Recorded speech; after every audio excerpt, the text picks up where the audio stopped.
70세 박명자는 남편 박 회장의 영정사진을 바라보며 차가운 미소를 지었다.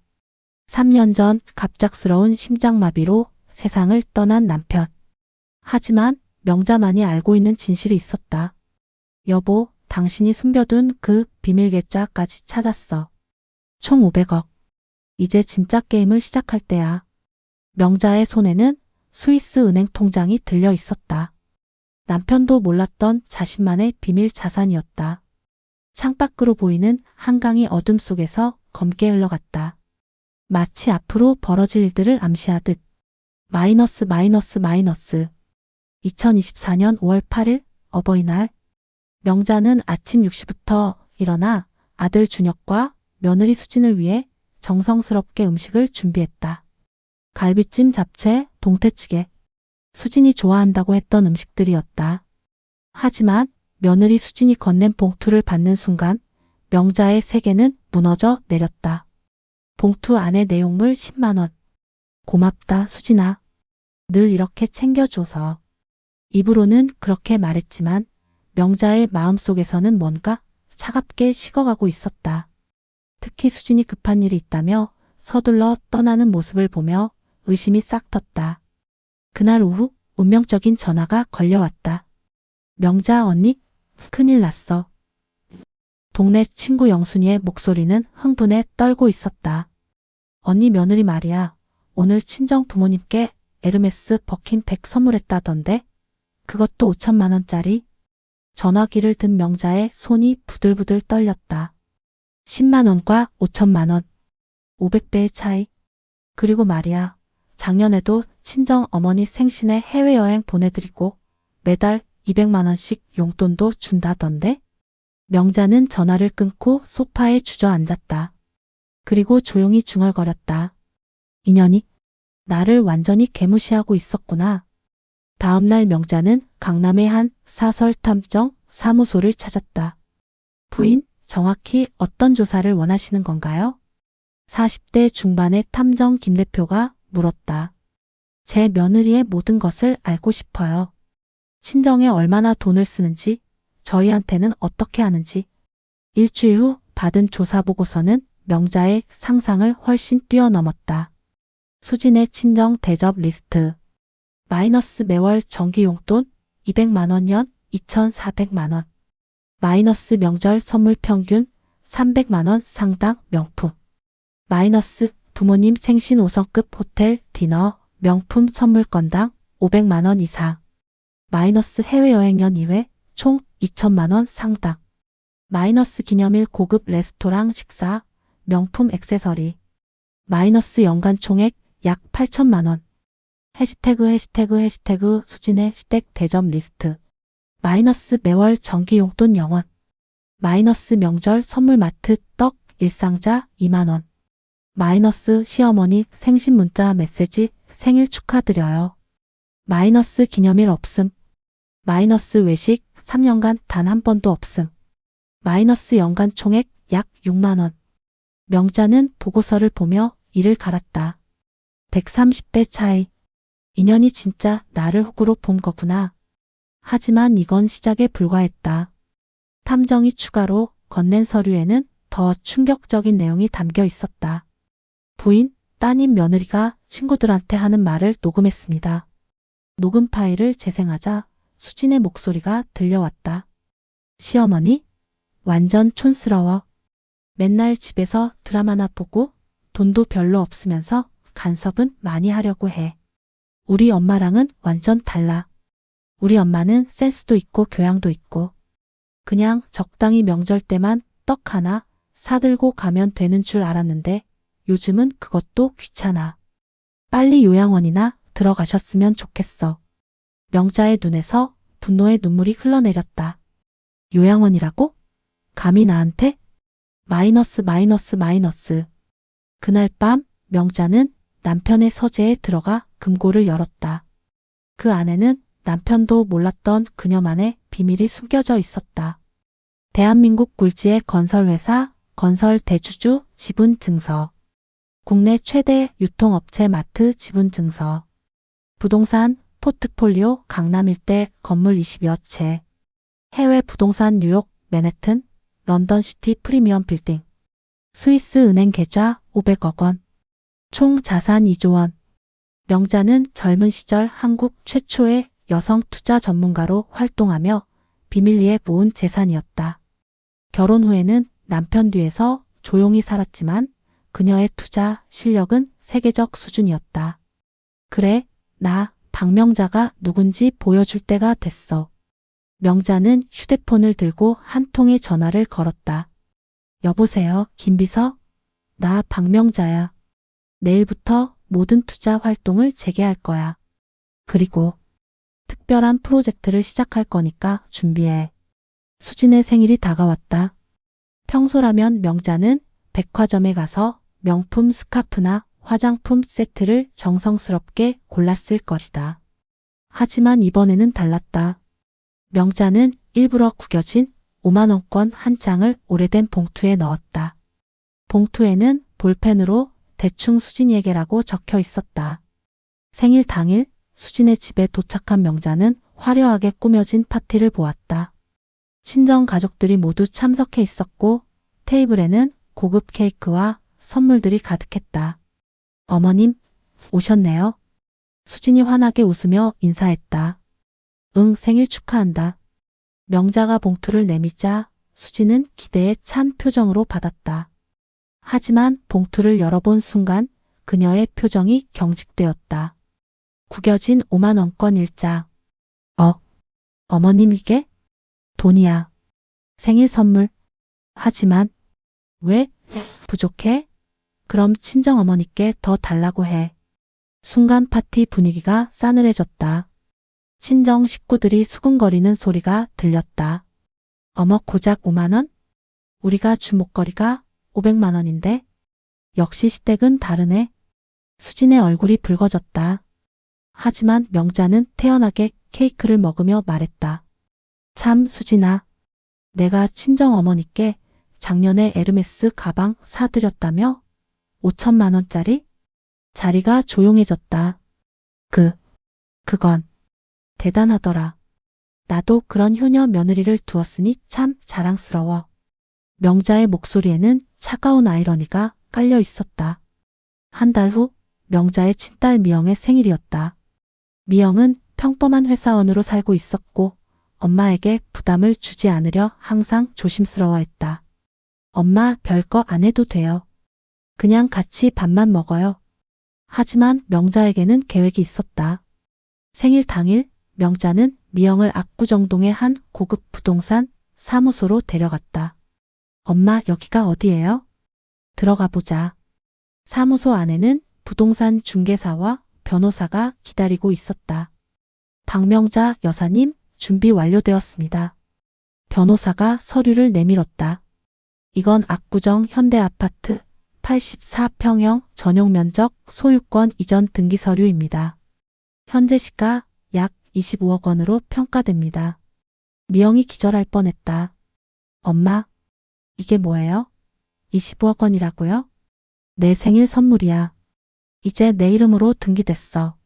엄마, 이런 큰 돈을 어떻게 마련하셨어요? 엄마가 누군지 이제 알게 될 거야. 명자는 미영에게 추가로 서류 뭉치를 건넸다. 이건 건설 주식 1%야. 현재 가치로 약 50억 원 정도 되지. 그리고 이건 마트 주식. 미영은 서류를 보며 말을 잇지 못했다. 엄마가 재벌이셨어요? 재벌은 아니고 그냥 투자를 좀 했을 뿐이야. 그날 밤 소식을 들은 준혁에게서 급한 전화가 왔다. 어머니, 누나한테 25억 원짜리 아파트를 선물하셨다고요? 그래, 문제 있어? 그런데 왜 수진이한테는 고작 5만 원을? 아, 그게 문제야? 그럼 수진이가 나한테 얼마나 잘해줬는지 생각해봐. 준혁은 말문이 막혔다. 마이너스. 며칠 후 수진이 시댁으로 찾아왔다. 그녀의 얼굴은 분노로 일그러져 있었다. 어머니, 이게 뭐예요? 수진이 신문 스크랩을 던졌다. 경제신문에 실린 기사였다. 숨은 여성 투자가 박명자 딸에게 100억 원 상당 자산 증여. 어머니가 재벌이셨으면서 왜 저희한테는 숨기셨어요? 숨긴 게 아니라 말할 필요가 없었던 거지. 그럼 왜 저한테는 5만 원만 주시고 형님한테는 100억 원을 줘요? 이유를 모르겠어? 명자가 차갑게 대답했다. 내가 나한테 어떻게 했는지 정말 모르겠어? 수진이 순간 당황했다. 그게 뭔 말씀이세요? 명자는 탐정이 준 녹음 파일을 틀었다. 시어머니? 완전 촌스러워. 맨날 집에서 드라마나 보고. 빨리 요양원이나 들어가셨으면 좋겠어. 수진의 얼굴이 하얗게 질렸다. 어머님 그건 요양원에 들어가라고? 나보고? 명자의 목소리가 얼음처럼 차가워졌다. 좋아.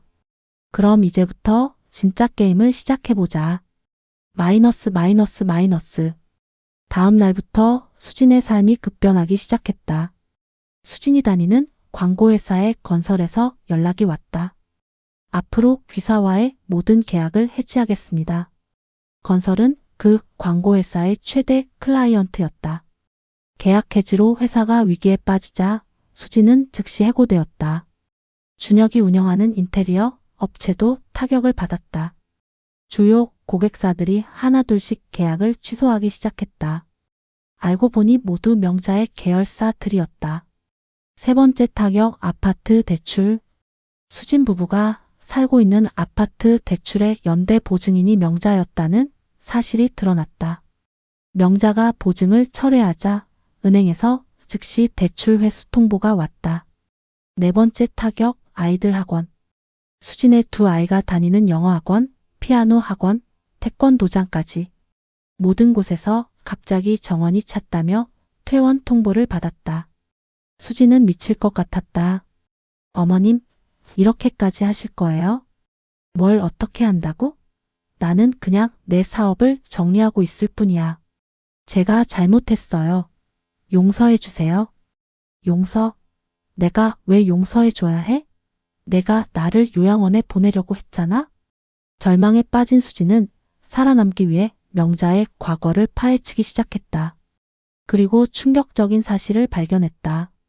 명자의 첫 번째 남편 조재호 회장의 의문사. 30년 전 조재호는 갑작스러운 교통사고로 사망했는데 사고 직전에 유언장을 변경했다는 의혹이 있었다. 원래 전 부인의 아들들에게 가야 할 유산이 모두 명자에게 돌아갔다. 명자의 두 번째 남편 박철수 회장의 심장마비.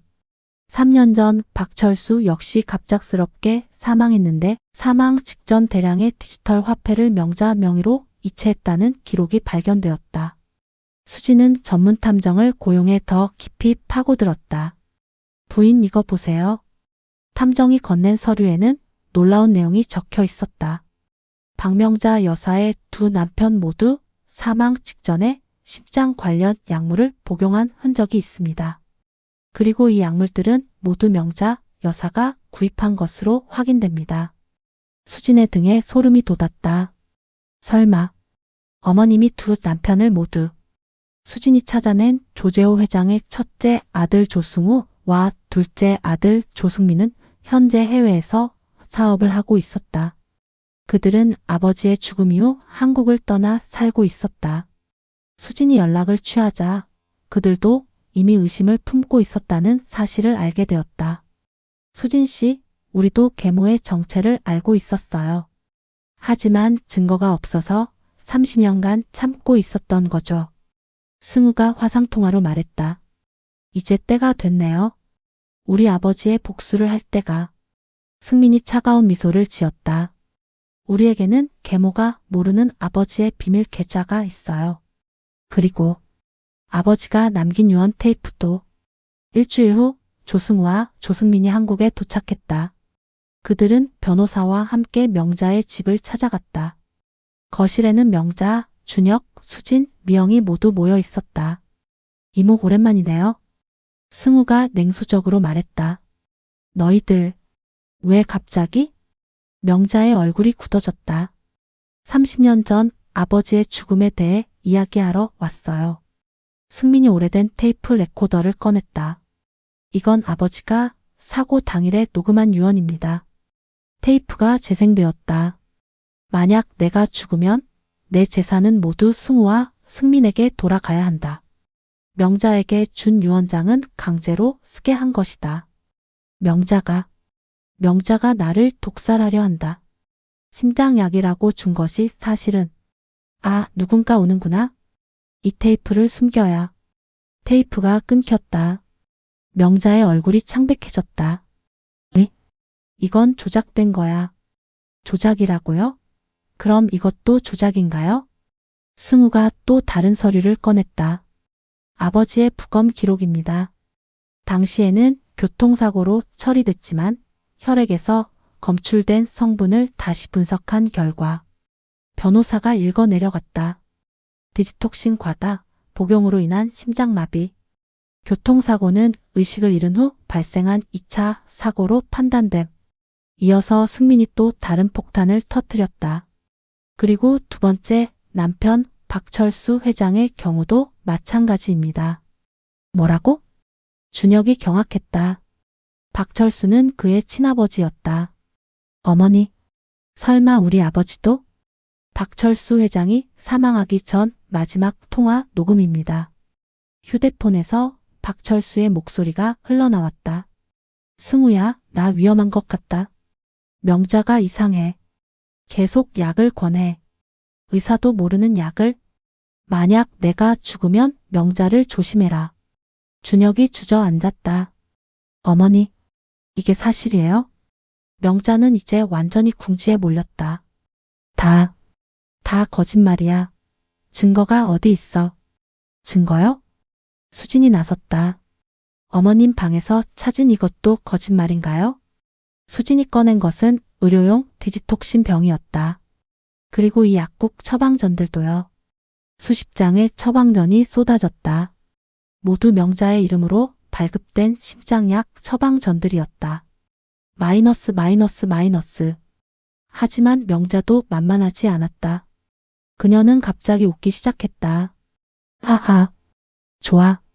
다 알았다고? 그럼 진짜 비밀도 알려줄까? 모두가 긴장했다. 조재호가 죽은 이유를 정말 알고 싶어? 명자가 오래된 사진을 꺼냈다. 젊은 시절의 명자와 놀랍게도 조승우의 어머니가 함께 찍힌 사진이었다. 승우야, 내 어머니 혜자가 누군지 아니? 당연히 알죠. 우리 친어머니인데요. 그 혜자가 내 친언니야. 순간 모든 사람이 경직되었다. 뭐라고요? 혜자는 내 언니였어. 조재호와 결혼하기 전에 말이야. 명자가 계속 말했다. 언니는 조재호한테 버림받고 미국으로 도망갔지. 너희들을 두고 말이야. 승우와 승민의 얼굴이 하얗게 질렸다. 거짓말이야. 거짓말? 그럼 이것도 거짓말이겠네. 명자가 또 다른 서류를 꺼냈다. 혜자가 미국에서 보낸 편지들이야. 조재호를 죽여달라고 나한테 부탁한 편지. 편지 내용이 공개되었다. 명자야, 제발 재호를 죽여줘. 그 남자 때문에 내 인생이 망했어. 내가 그와 결혼해서 복수해줘. 언니의 부탁이었어. 내가 조재호를 죽인 건 복수가 아니라 언니를 위한 거였지. 그때 현관문이 열리며 한 노인 여성이 들어왔다. 75세의 혜자였다. 언니? 승우와 승민이 충격에 빠졌다. 30년 만에 만나는 친어머니였다. 승우야, 승민아. 미안하다. 혜자는 눈물을 흘리며 아들들에게 다가갔다. 왜 우리를 버렸어요? 왜 아버지를 죽이라고 했어요? 승우가 울부짖었다. 조재호 그 놈이 나를 강제로 임신시키고 다른 여자와 바람을 피우고 결국 나를 버렸어. 너희들도 인정하지 않으려고 했고. 혜자의 목소리가 분노로 떨렸다. 그래서 명자한테 부탁했어. 내 동생이 그 남자와 결혼해서 복수해달라고. 명자가 냉소적으로 웃었다. 언니, 이제 와서 진실을 말해? 너무 늦었어. 명자야. 미안해. 내가 잘못했어. 하지만 명자의 분노는 식지 않았다. 30년 동안 나 혼자 모든 걸 감당했어. 2번의 살인, 재산 빼앗기, 모든 죄책감을 나 혼자. 마이너스 마이너스 마이너스. 혼란스러운 상황에서 수진이 갑자기 일어났다. 모두들 조용히 하세요. 모든 시선이 수진에게 집중되었다. 제게도 할 말이 있어요. 수진이 휴대폰을 들어 올렸다. 방금 전 모든 대화를 실시간으로 경찰에 송신했어요. 명자의 얼굴이 경악으로 일그러졌다. 뭐라고? 어머님의 살인 고백, 모든 증거 다 경찰이 듣고 있어요. 그때 집 밖에서 사이렌 소리가 들려왔다. 서울경찰청입니다. 문 열어주세요. 명자는 다급히 뒷문으로 도망치려 했지만 이미 경찰들이 집을 포위한 상태였다. 명자가 수갑을 차는 순간 그녀가 마지막 한마디를 던졌다. 수진아, 내가 이겼다고 생각해? 아직 끝나지 않았어. 무슨 말씀이세요? 준혁이가 내 친아들이 아니야. 모든 사람이 충격에 빠졌다. 뭐라고요? 준혁이 비틀거렸다. 박철수와 바람난 여자 사이에서 태어난 아이야. 내가 키워준 거지. 명자가 악독하게 웃었다. 그리고 그 여자가 누군지 아니? 바로. 명자의 시선이 수진을 향했다. 수진이 너의 친어머니야. 수진이 기절할 뻔했다. 그럴 리 없어요. DNA 검사해봐. 준혁이와 수진이는 이복남매야. 경찰서에서 진행된 DNA 검사 결과는 명자의 말이 사실임을 증명했다. 준혁과 수진은 이복남매였다. 수진은 자신이 시아버지의 딸이고 남편이 이복 오빠라는 충격적 진실에 정신을 잃을 뻔했다. 그럼 우리 아이들은? 당연히 근친혼의 결과물이지. 명자가 구치소에서 차가운 미소를 지었다. 이제 알겠어? 내가 나한테 어버이날에 10만 원 준 것쯤은 아무것도 아니야. 진짜 복수는 이제부터야. 사건이 언론에 보도되자 대한민국이 들썩였다. 재벌 할머니의 연쇄살인과 근친혼 스캔들. 어버이날 10만 원 선물에서 시작된 복수극. 2조 원 재산을 둘러싼 가족 살인극. 수진과 준혁은 하루아침에 전 국민의 관심사가 되었다. 아이들은 학교에 나갈 수 없게 되었고 온 가족이 정신적 충격에 빠졌다. 엄마, 우리가 정말 오빠의 아이들이에요? 12살 딸 지은이가 눈물을 흘리며 물었다. 수진은 대답할 말을 찾을 수 없었다. 하지만 이야기는 여기서 끝나지 않았다. 명자가 구치소에 있는 동안 그녀의 변호사가 찾아와 폭탄 선언을 했다. 명자 여사, 마지막 카드를 쓸 때가 됐습니다. 뭔 소리야? DNA 검사 결과가 조작되었습니다. 뭐라고? 수진 씨를 정신적으로 붕괴시키기 위해 제가 검사기관에 로비를 했습니다. 준혁 씨와 수진 씨는 남남입니다. 명자는 허탈하게 웃었다. 그럼 내가 마지막에 한 말도 모두 거짓말입니다. 하지만 이미 수진 씨는 정신병원에 입원했고 준혁 씨도 알코올 중독으로 치료받고 있습니다. 완벽한 복수였군. 정신병원에 입원한 수진은 몇 달 동안 말도 하지 않고 식음도 거부했다. 근친혼이라는 충격적 사실 비록 거짓이었지만은 그녀의 정신을 완전히 붕괴시켰다. 하지만 어느 날 병원에 한 변호사가 찾아왔다. 수진 씨, 제가 진실을 알려드리러 왔습니다. 변호사는 명자의 변호사였던 김 변호사였다. 그는 양심의 가책을 느끼고 진실을 공개하기로 결심한 것이었다. DNA 검사는 조작된 것입니다. 당신과 준혁 씨는 남남이에요. 수진의 눈에서 처음으로 생기가 돌기 시작했다. 정말인가요? 네. 그리고 명자의 모든 범죄에 대한 결정적 증거도 있습니다. 재판에서 명자는 2차례의 살인, 증거 조작, 협박, 사기 등의 혐의로 무기징역을 선고받았다. 하지만 가장 충격적인 것은 그녀의 유언장이었다. 내 모든 재산은 수진에게 상속한다. 법정이 술렁거렸다. 이 여자가 나에게 가장 큰 깨달음을 줬어. 돈보다 중요한 게 가족이라는 걸 말이야. 명자가 마지막으로 웃었다. 어버이날 10만 원. 그게 내 인생을 바꿨어.